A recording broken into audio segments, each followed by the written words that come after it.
शेवटी किती विरोधक जरी असले तरी आमच्यावर काही संस्कार आहेत. स्टेज खचलं असेल त्याच्यात त्यांना काही इजा झाली नाही हे देखील सगळ्यांसाठी महत्त्वाचं आहे.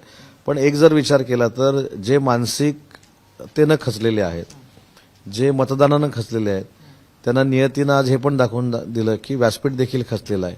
त्याच्यामुळे मला असं वाटतं की नियतीनं काही संकेत दिलेले असावेत.